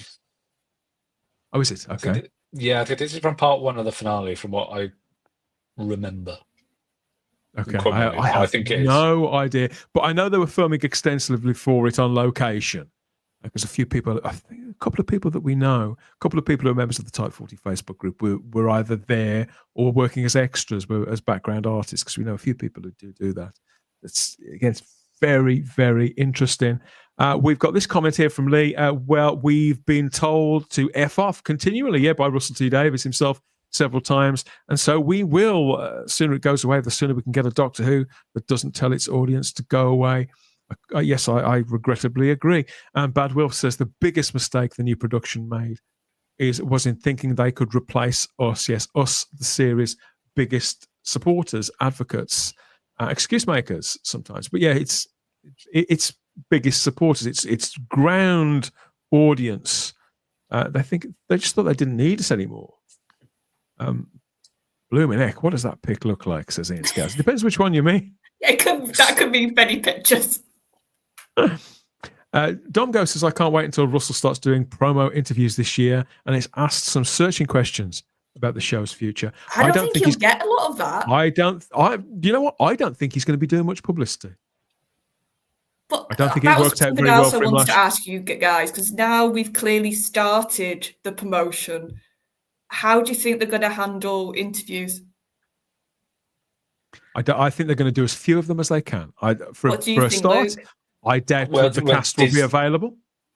Disney have come out now and said, "Oh, it's the top 5 show when it was on, and it's the biggest." So Disney have put out a very friendly, generous, very generous statement. So if they come back, and then obviously you had Gallifrey 1 over in LA last weekend or the weekend before, and was it Jane Tranter or Julie Gardner was saying, like, look, Disney are really happy with the show. It's just streamers have no money, so this is how the recommissioning thing works now. So it kind of seems like they have an out to be like, oh, look, Disney are happy with it, but they just haven't got money to do it. Disney didn't give as much money as people think. But no. I think, they're going to be very coy and be like, well, Disney was happy with it, but, as they said, the experiment, because they keep calling it an experiment now all of a sudden, the experiment went well, but there you go. Because obviously experiments are finite, aren't they? They have conclusions. Yeah, and I think this is still one of the BBC's highest money spinners in out of everything in the world. Like, Doctor Who is the most exported show ever, apart from like Top Gear, for example. So like they wouldn't struggle to find another streamer for it. realistically. So I don't see why. I hear rumors they are shopping it around to streamers right now to see what the deal is. I think the best place for it would probably be Apple. Apple, who are now like the king of sci-fi, like really good quality sci-fi. They had a sci-fi good shows. relationship with Apple during the Matt Smith era as well. There were several iTunes, as it was then, exclusive minisodes and things like that. They also had a good relationship with Amazon Prime for a time. In fact, Doctor Who Unleashed is still on Amazon Prime, so there are doors open to them, and that's certainly the information that I've received as well. Is that they are actively seeking for a new global streaming platform home.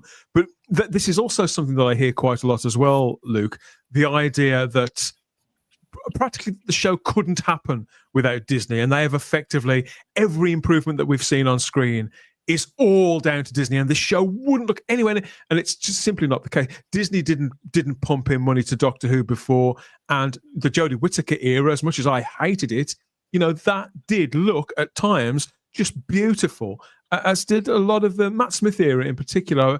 I think the Capaldi stuff was sort of less opulent and less ambitious in that respect, but it was still never less than world class. So the idea that, I got the impression that Disney aren't pumping in the enormous sums of cash that some commentators seem to assume that they are. Yeah, sorry. Someone just says I sound like Russell T Davies. Jesus. I saw that. Well, the thing is, no, right? Doctor Who's my God-given right. I think they didn't give us much money. The show could happen. Like you look at Flux, for example. Like Flux was beautiful, and it was shot during COVID times as well.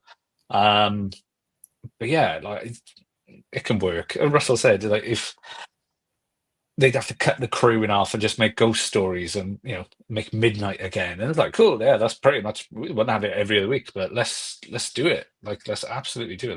Let's make better stories instead of having chuck all the money at the screen. Let's hold it back. Let's make some real stories. Let's scare some people. Scare some people. Scared me. They can do it. They can do it. They can do it without Disney money. You know what scared me the most in this trailer? What?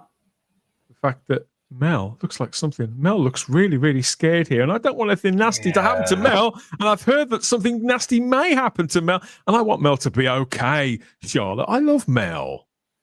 Yeah. Oh, yeah, with the rumours that we've had going around about Mel's fate. This picture, like I'm with you, did not help with the rumour situation. Let's put it that way. No, she looks in a bit of a 2 and 8.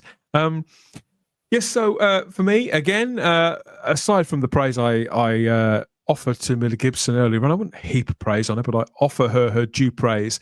I think the other element of the last season and the 60th anniversary, for that matter, that worked really beautifully was returning Bonnie Langford as Mel, a fabulous actress and a great part. Again, like Anita Dobson, she's able to do a great deal, sometimes with not very much at all. The character built really nicely. We see all sorts of different sides to this person who we've been watching, off and on, mostly off, since 1986. And there's been evolution there. I'd like to see her stick around. I hope they're not going to drop an asteroid on her or something. That does look like what's going on here, Luke. I mean, you should think, they wouldn't kill off Mel, would they? Absolutely. That's for John Go in the chat. They just asked me to say that. No, absolutely. No, she was the best part of the last season. She was fantastic, wasn't she? She was a comeback. I was like, she's the revelation. She's the best bit about this. So no, I hope not. I don't think she was spotted filming War Between Land and the Sea. Actually, thinking about it, I can't remember if she was. Or I don't think she was announced. So maybe they are going to bump her off. I don't know, actually. Yeah, the more I didn't think about that until just now, actually. So I don't know. Maybe she's I do think we need a death. Personally, I do think. So do I. Because and a proper death as well, not a Stephen Moffat death, where they're back 3 episodes later. But yeah, I know Charlotte was saying about stakes earlier. Like, we've had Flux that destroyed half the universe, then Empire of Death killed everyone anyway. So it's like, what more stakes can you give at this point? It's like you need to do something, I think, a lot smaller and a lot more personal to the Doctor. So maybe you do kill off a companion, like a well-beloved. Don't go, I can be annoying as Russell, trust me. I think you do need to go more personal to the Doctor and smaller stakes and kill off someone personal to him so we can see a darker side of Ncuti and give him a bit more chop. So I don't know. I'm just rambling on now because Doctor Who's my No, fucking right. No, you're no, you're sort of convincing me that they are going to do something terrible to Mel. It's not just Yeah, Bonnie I convinced Langford that's myself back. as well. Yeah, Gemma Redgrave is back too as Kate Stewart, the character that we've been watching for 13, 14 years that we still know next to Jack about. There's Anita Dobson as well, as we mentioned before. And the actress Michelle Greening, is that how you pronounce it? I don't know who plays Ruby's mum. She's back in it as well. I liked her in the first season. I did prefer the granny, though, the one, the one who's bedbound. she was great. Yeah, she's brilliant. She's Cherry Sun. fantastic. So I'd rather have her back, but I did like Michelle as well. So if they develop her character, that's never going to be a bad thing. But please don't drop anything unsightly onto dear Mel. Shelley says, I wouldn't. It would surprise Ncuti's Doctor to get reverted into a Dalek and reunited with his companions before he waves goodbye to them, and then he goes to the TARDIS and sacrifices himself to say. So you really thought this through, Shelley? Shelley has an entire script and story and narrative built up for the 15th Doctor's demise. We don't often get that in the live chat there, even on YouTube. Even my prediction about what could happen wasn't that detailed with Ncuti last week. Still makes more sense than Empire of Death. So Matrix Lord 212 in the live chat says Velma is the smart one that solves all the mysteries. I hadn't thought of that yet. Absolutely right. Looks great in a polo neck as well. I like my Velmas in polo necks. I don't like it when they drop them to a V-neck. I'm a traditionalist when it comes to Scooby-Doo, far more than Doctor Who, Luke. Far more than Doctor Who. I rewatched the Scooby-Doo films the other day. I absolutely adore them. So it's the best things I ever. love the first one. Yeah, the first one. Atkinson that's top tier. Yeah, they did such a good job of making Scrappy hateable, and you think how they managed to do that with Scrappy Doo. Yeah, they're lovely films. My favourite one is the second one, but I've got a lot of time for the first one as well. Honey, I Shrunk the Audience, says Lee Smith. Yeah, I mean, I dare say we'll return to the subject of the ratings throughout the next season of Type 40 Live, because we never don't talk about it for too long. But I reserve the right to hold off on that for as long as possible. We did a lot of ratings talk last year, and it's not for everybody, and it can get a bit involved. And this is supposed to be fun at the end of the day. Lee says, I'm pretty sure most planets don't have a Scotland. Well, you never know. Oh, come on. They want their independence. You never know where they could end up. So, I'm sorry, the amount of Scottish doctors we've had, I think we have to have a Scotland somewhere in Gallifrey at this point. People throwing all sorts of names out in the live chat here. Noddy Holder as the Doctor, Simon Horton's cousin. Noddy Holder as the Doctor. I'll have to tell him. Gary Akers is in the live chat. Hiya, Gary. Yeah, Retro Doc Mate says Ncuti's Doctor is like Velma. Like her, he'll likely be cancelled after 2 seasons. Oh, solid. Yeah, that's pretty good. And yeah, we're sort of going off topic with some of these comments, but I will indulge Star Whovian with this one. It's probably an unpopular opinion, but I think the next Doctor needs to match the tone of Idris Elba as Luther. Having the Doctor being a bumbling clown for almost 7 years now is getting old. I agree with that. I think that they're trying not to do that with Ncuti. But unfortunately, as I say, the entirety of season 1 just wasn't very nailed down. So he didn't get the material to do that with. He didn't have the chops to deliver it under his own steam in the way that Capaldi did. Because Capaldi could polish a turd. Because he's an older, more consummate actor with a considerably more range. So I think that they are trying to do that. But yeah, Ian David Diaz and several people on Type 40 have said Idris Elba's character in Luther is very Doctor-esque. So I wouldn't be adverse to that. At all. There may be some development for him. Let me look at this picture. It doesn't look like it. That's an unfortunate one you've picked. It is, isn't it? It is. Paul Bowler joins us on YouTube and says, I like how it seems season 2 will have a darker tone, but dread what the intergalactic song contest episode will be like. Well, it will be excruciating, of course it will. But Ryland has more teeth than the Osmond family. So Stephen Braddock in that deep dive bit of 70s pop culture there from our mate Stephen. Good stuff. And Vic Reeves for the Doctor. We're not doing our Doctor suggestions. We'll be here all night. See, another thing that really annoys me since the last season, and another thing, he says, shouting at clouds. Another thing that really annoys me is the idea that there's always a twist at the end. After that terrible song in the last season, there isn't always a twist at the end. There never was. Why is this idea now that there's always a twist at the end? There isn't. There wasn't. There won't be. It's just the name of an actress who played the character.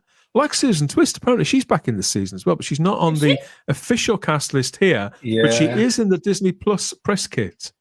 So Freddie Fox's as well. They slightly announced that one accidentally. Disney. Somebody told me Freddie Fox was in it. Who is Freddie Fox? I've never heard of this. He was in House of Dragons. Okay. Well, I like that. Yeah, I think he's Lawrence. I think it's Lawrence Fox's brother. So okay. Some tenuous ties there. Obviously the accent Billy Piper. So yeah, but apparently he's popping up, and it's like, oh cool. They kept that one quiet. Yeah, Disney slyly announced it. So yeah, keep that one under there. Yeah, very sly.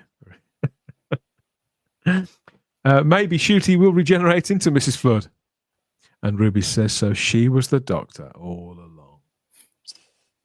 Our imaginations could be running away with us, but that's what Doctor Who's for, isn't it? Yeah, Bad Wolf is like the fact checker here, by the way. He's absolutely on it. Fair play to them. Like, Jesus. Let's catch up with some of the... Freddie Fox worked with Russell on Cucumber as well, yeah. Yeah, spot on. Oh, okay. So they have that connection, obviously. Again, I'm fine with producers and writers working with people they've worked with before. They've got every confidence in them filling roles. It's fine by me. Hi all says TARDIS travels. Hello there. A Ncuti frying pan into the Idris Elba fire, says Dalek Lives Matter. Well, Idris Elba's a considerably better actor. I mean, he's in his late 50s now. He's got a bit more for James Bond. You can't have James Bond. Roger Moore was playing it when he was about 54, 55. He just doesn't, he couldn't do it, and neither could Idris Elba. It's just too old. But he could be, I think Idris Elba would make a terrific Doctor. But it's too identifiable with Luther and, yeah. Okay. What else? Not a fan of it. Idris Elba can't act. I'm not sure how you'd get that, but each to their own. David Milling asks, does Ncuti visit the planet of the onion peelers? I do hope not, as he may breach their flood defenses. That was another thing. In that entire trailer, I didn't see the guy cry once. I didn't know. Not once. I didn't notice that until you've just said. Do you think that is them, despite Russell saying, well, if you don't like the crying tough, he's going to do loads of it.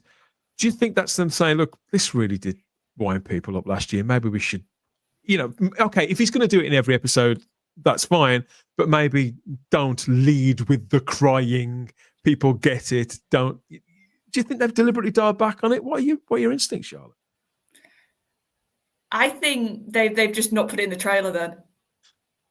I just think it feels it winds people up.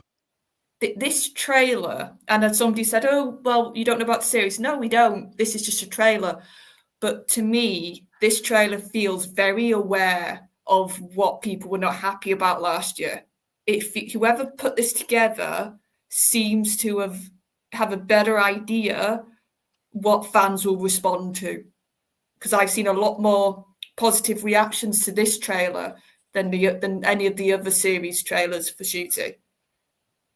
But so I think they've just not put it in because they've realised, like you said, it became a thing of people commenting. Get the Doctor with his back turned like that. Yes, we have seen it before, but it does whatever the opposite is of somebody being completely very human and very open. It does make it look as if he's turning his back on us, or is maybe protecting us from something whilst he's facing the danger. There's a distance there. There's a separation there. And I think it's all very well to be all touchy-feely, but the contrast has got to be there for it to work. Dwayne's in the live chat, and he says, The new trailer looks great. I agree. I think it's a stunning trailer. It really is good. It's unfortunately they have tried this trick before and failed miserably when the actual episodes are aired. I've been burned too many times now, and this will be the effect. Just as Bad Wolf said, and Lee for that matter, is that fool me once on you, fool me twice, or deliberately deceive me twice. It's on them. People feel like they're being deliberately deceived. Or what's the expression? Not catfished. What's the expression? Pull the wool over your eyes. That's what I know. Bait and switch is the it's one. a bait and switch, I think. Yeah. And pull the. Yeah. Ron Sapp says in the live chat, Ncuti in that suit looks like Pee Wee Herman. But Ncuti fairly ripped, whereas Paul Rubens was a really tiny guy. I don't know. People really hate Ncuti Gatwa. I'm not a huge fan myself, but I love how creative people can get with their loathing. Keep it coming, everybody. Keep it coming. Stephen Braddock likes Shelley Ingalls' potential departure story for the 15th Doctor. That's better than Empire of Death's script. It would be very hard. It would be very hard. And Super John said, I wouldn't be surprised if Ncuti's Doctor is the Valyard. What else have we got here? Lots of comments. Styx Boy 73. Styx Boy. Styx is that's a rock band, isn't it? It's prog rock from the 70s. Styx Boy 73 says, God save the Queen. Thank you. We love our Queen Charlotte. God save the Queen. Good to have some good female presence on these all typically male shows. We have several female panelists here at Type 40 and Type 40 Live, so stick around. And it's people are people, aren't they? But yeah, we do like to make sure that we have. I mean, the idea with this show, isn't it, Charlotte? For the people who have found us recently, because we've got a lot of new subscribers to the YouTube channel and on Rumble lately, is that we like our views to be as cross-representative as possible. So people, ideally from all over the world, from across the demographics, lots of different generations of people talking about the same show, the show that brought us all together, and sharing different opinions, different but the same, sometimes maybe, but comparing and contrasting. For us at Type 40, that's where a lot of the pleasure is. Oh, you had that take, you saw that. Oh, I never looked at it that way. I saw it like this, rather than being a bunch of people sit around all nodding at one another, all in perfect agreement all the time. Where the hell is the fun in that? So make sure you're subscribed. Yes. Styx Boy for more of that and for more of our fabulous Queen Charlotte. It's nice to be appreciated, Charlotte.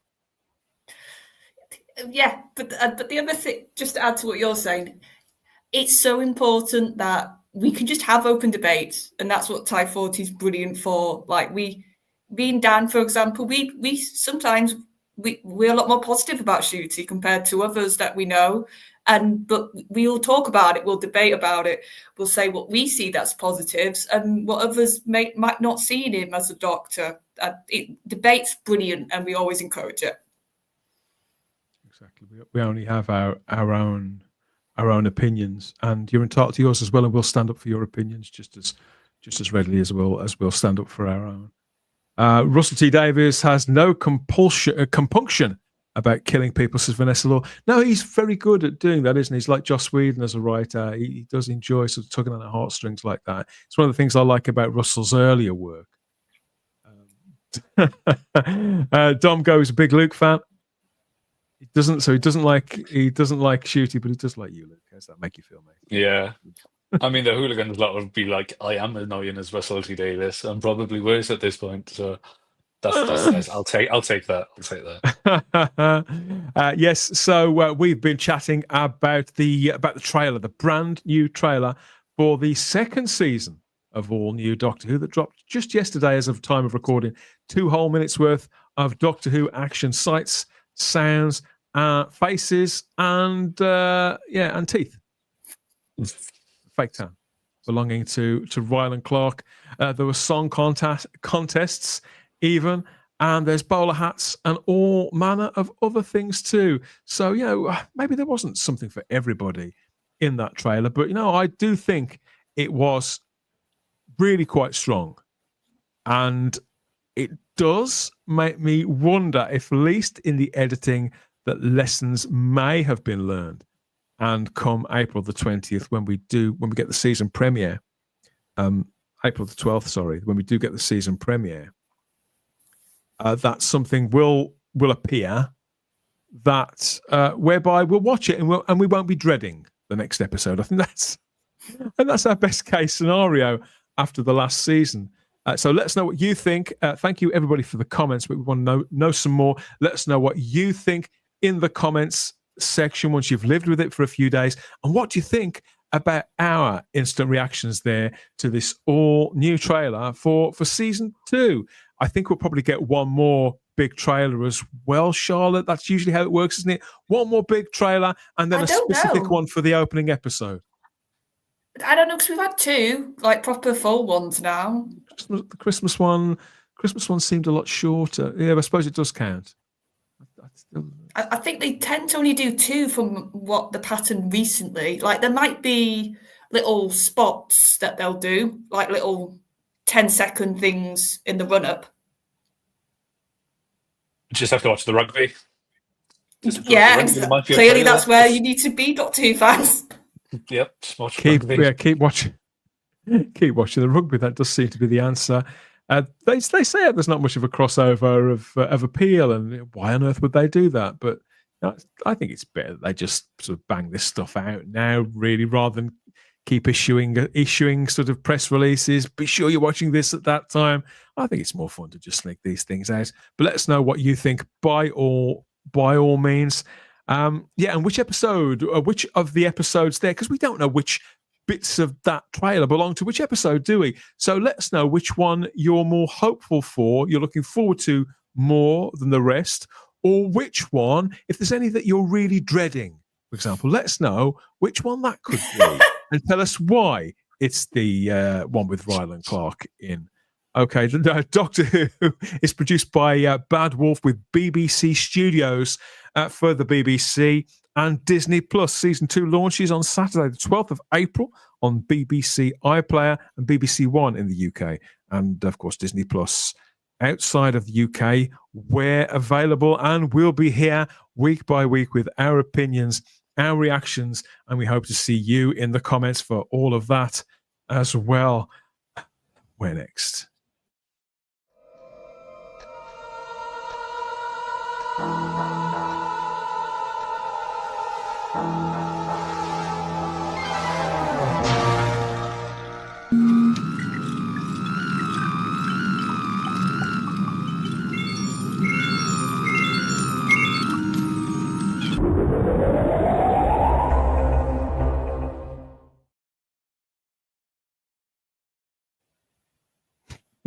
Yes, we want all your comments on that season 2 trailer. Do you think we'll get another one, or is that your lot? And we've got to wait, bide our time now until the 12th of April, and we'll get what we get. Right, Martha? Yes. Yes. So this is where we round things off with a last look at the view screen, because we know only too well here at Type 40 Live that the Doctor Who fan base is incredibly dedicated and creative in the digital sense and the traditional sense. And there's never any shortage of pretty pictures to distract us from our everyday lives as we scroll through our feeds and our pudding-brained lives. And so we always do everything that we can to showcase fan artists in our gallery segment. And if nothing else, it helps fill up these great big grey walls. I mean, look at that. Come on. You'd think they'd brighten it up by now, for heaven's sake. So, yes, we need more fan art wherever and whoever it's from. You need to tell us who they are and when and how you found it. This is what's attracted my eye over the last couple of days. This piece, speaking of classic Doctor Who, from the Prydonian, we get a peek inside a Dalek casing. There, look. If the Daleks did come back, they could do an all fancy, brand new redesign, and I wouldn't be against that. But I also would kind of like them to go back to the original design. It'd be absolutely fine, and give us a lovely sort of big green blob shuffling out of the top every now and again, or blowing out from the inside. Bring back the Daleks. What do you think? And I think the Prydonian could and should be reached out to. I think these kind of creatives should be brought into the camp in the way that the guys who worked on the Daleks in colour were. Do you follow the Prydonian's artwork on Instagram and X? Because he's a fantastic fan artist. I don't, but I'm going to, because that's fantastic. But no, I think the Daleks need to. I think they do need to come back. I think they should come back for season 1. But you can see in my episode of Hooligans, I've got a new series Dalek that's Imperial colours, and it looks fantastic. So I do think we need to go back to maybe the silver and blue or the dark greys. I do think we need a bit more variety than the. I mean, the Chibnall era, they tried it. I know the new series, the Paradigm Daleks didn't work, but the classic in the Genesis, the Revelations, Resurrections, like these are dark and horrifying Daleks. When they come on screen, they're the presence. Now they're like, oh, it's a Dalek, cool. I think, yeah. Even worse, people go, oh. I don't think people would say, oh, if you saw this Charlotte on screen, this horrible green blob of snot reaching out from the top, that's not going to make you say, oh, is it? You might reach for a hanky. You might be able to do something about it if you've got your handkerchief handy. But what do you think? What do you think of this? Well, this is going back to sort of the body horror origin and the sort of the creature sort of origin that classic focused on a lot with the Daleks. Yeah. And I do think sometimes New Who was guilty of sort of making them less scary. And I think we need a proper Dalek story where there's sort of, you dread them on sort of, if if you are a character in that scene, you will be dreading meeting them. We need that feeling back. That moment where that eye stalk makes eye contact with you, and you get a sort of cold shiver up your spine. Yeah, you get that shiver down your spine. Completely agree. Stephen Braddock says, now that's a proper Doctor Who scene with a tentacled Dalek. Rob Alexander says it's excellent artwork. Ezra Goldstein's a fan too. Fantastic Dalek artwork. And Nicholas Horton says, yeah, the classic era Dalek mutant. I love all the ones from the new series. But I think now and again with a classic design, rather than to just keep moving it on, really every now and again you need to go back to absolute basics and work out, what's the basic silhouette of that made it work in the first place.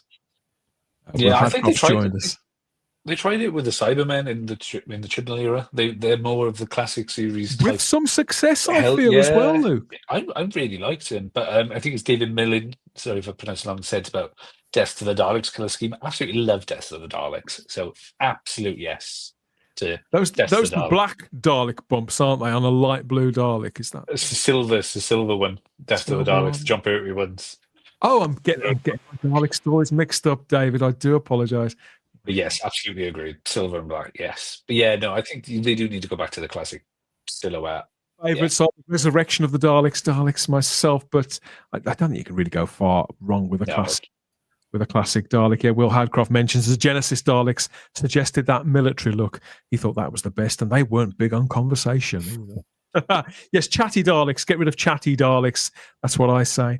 Next up, we have another piece of fabulous fan art, and this is our attempt to. Earlier on we talked about those new posters, and Lee asked my professional opinion about the latest posters, and they did get a varied response on the show last week, didn't they, Charlotte? When we talked about them, but I think rather than just to sort of slag something off and blow holes in it, I think the constructive thing to do, the best thing to do, is to actually show examples of things that are better. And the fandom, as with everything related to Doctor Who, including Luke's fabulous fan series, is often doing stuff that's just as good, if not better. And this is a perfect example of just that. We've featured his work before. This is Owen Ruthven's, I think this is another one of your countrymen. Here, Luke. This is. I'm going to be asked to say this now, aren't I? Would I do that to you? This is Owen's poster for season 2, featuring Varada Sethu and Ncuti Gatwa, along with Gemma Redgrave and Millie Gibson there, and a few elements that we've seen so far from season 2, and are fabulous. Again, what is it with the green? It's another snotty one, but I think this is again beautifully put together. Yeah, the composition is beautiful, isn't it? Like, it looks darker. It looks cool. Like I like it. I really, really like It's, it.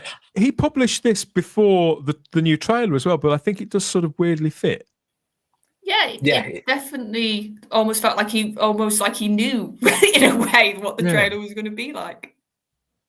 It's very, very nice. I like the shapes. I like the fact that Belinda is in the center because obviously this is the character that we're yet to meet, and hopefully it'll be a dynamic that works for the show. So I like the fact that he's sort of hopeful that that's where our attention should be. But we've got the robots there in the background.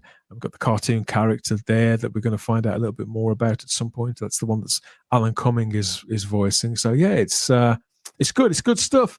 Stephen Braddock says far superior to the official posters. Yeah, I do. I think this is better. Ezra Goldstein simply says it's okay. It's like, again, it's not going to be for everyone, but I'd rather have something like this, which is distinctive and stylized, that you're not going to forget. If you saw this from the side of a road or something in line with this kind of aesthetic, you're not going to forget that you've seen it. Did you see the poster for the new Doctor Who series? Is that the one with the giant green blob in the middle? You're probably going to say, "Oh yeah, I am." But the actual posters, oh yeah, it's another picture of the Doctor in a long dark coat with his sonic screwdriver at his side. We've seen it. We've seen it all before. It's just a more imagination here in the way they put it together. And even better, it matches Tom from T-Dwarf Productions. It matches his icon, which is even better. And Rob Alexander says it's quite low key but noticeable, and that's exactly what I mean. It's fan art that really stands out. It's very, very distinctive. Go and find Owen over there on Instagram and on X. Tell him what you think of his work and the Prydonian too, and please tell them both that it was Type 40 Live that sent you, and send us some more fan art here to fill up these big old walls for us. That's what we want here at Type 40 Live, because we're very, very greedy, and then we can show it to everybody, can't we? Across Rumble, X, YouTube, and on Facebook as ever. Another fabulous live stream wrapped up, I think. Thank you both. I think we've done it. We've got it all covered. I don't think there was many things we didn't catch in that, and if there was, then I'm sure we'll pick it up on the second, third, fourth viewings of that trailer. How many times have you watched the trailer, Charlotte? Have you watched it a few times? I watched it once. Just the once? Yeah, and to be honest, 3 times, I think. I do that with most trailers now. I don't like to watch them loads. Yeah, just wait until you see the actual episodes. Yeah. Because they can break the spell, can't they? How about you, Luke? Do you watch over and over and over again? I did for I caught it because obviously I had to watch the Man United game because it was on the podcast this morning, so I had to watch it begrudgingly. I watched it a couple of times. I thought it was good. I know Alan Cummins, isn't it? So I'm just secretly hoping for a Doctor Who Traitors episode where we get all the Doctors in and Alan Cummins. Yeah, that's all I want. Alan Cummins doing Traitors Doctor Who. That's all I can take away from it. But I think it's a beautiful trailer. They did, I think the cinematography looks nice. It's a lot darker. Yeah, he doesn't cry. We've got a bit of mystery to the companion as well. I think it's a very well-rounded trailer, and I think they did a good job of it. They did a very good job. It doesn't look like the same production team made season 1 and 2, and it was. So hats off to them. Let's hope it hits the landing. It sticks the landing. So. That's what Luke wants, but what do you want? Let us know through our social media. Reach out to us on Instagram and X at Type 40 Doctor Who. You can join the Type 40 Facebook group as well and have your say there on the wall. Use as many characters as you like, or you can leave us a message on SpeakPipe, new for 2025. Join in with the podcast and leave us a message, an audio message there from the palm of your hand. Record us a message, a question, a prediction. Any feedback at all is welcome. Or if you want to have an argument, you want to start a fight, you can do that.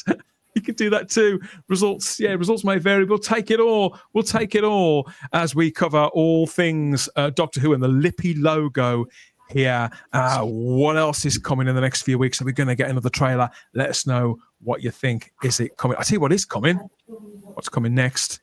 This season 7 on Blu-ray. Don't miss the next edition of Type 40 Live. We'll be unwrapping and talking about all of that and the season itself, as well as I catch up on the news of all things Doctor Who, the classic series, the new series, and all new Doctor Who In the meantime, go and check out the playlists for more Type 40 Lives and Type 40 Extra. There's so much to dive into there on those playlists. If you haven't heard enough, probably heard enough. I wouldn't blame you if you have. Okay, yes, so that's another one in the books. First early edition for 2025 as well, Charlotte. And you've made it through to the fan art too. It's even better. But we are signing off now. Luke, it's great to have you back on the show, mate. The links are in the description. But remind people, what are they to go and look for? What's the name of the fan series, the web series again, and where can people find it? So it's called Hooligans. It's a 6-part series. So it's about two Doctor Who fans. You're very good at timing these. So it's about 2 Doctor Who fans that live together, and they encounter various worlds of sci-fi realism. They try and make their own fan fiction, their own ultimate fan fiction. So we got Daleks and Taurans in. We got Basil Brush does a cameo for some reason. We've got a big old. There's a homage to the Blair Witch films in it as well, and Cabin in the Woods. And then there's a big 2-part finale coming up, a fandom busting, Doctor Who destroying 2-part finale that is coming out April the 12th. The real show of April the 12th is Hooligans, The End of Who Part 1. And then around the same time, the Doctor Who finale come out, End of Who Part 2 will come out. So it's very Basil Brush doesn't get them, I don't know what will. We all have a bit of the 70s. So yeah, join us again at Charlotte. We're back in a couple of days' time for more free speaking, big thinking news, views, nostalgia, discussion, and banter here on Type 40 Live. I'll see you then. You're on Thursday, Charlotte? Yep. There we go. And thank you, everybody, for all of those comments. Keep them coming. We're going to run around the TARDIS for the next couple of days, but we'll see you back here for more. We always have the time if you have the space here at Type 40 and Type 40 Live. Take care. We'll speak to you again on Thursday. Bye-bye. Bye-bye. Bye-bye. Bye.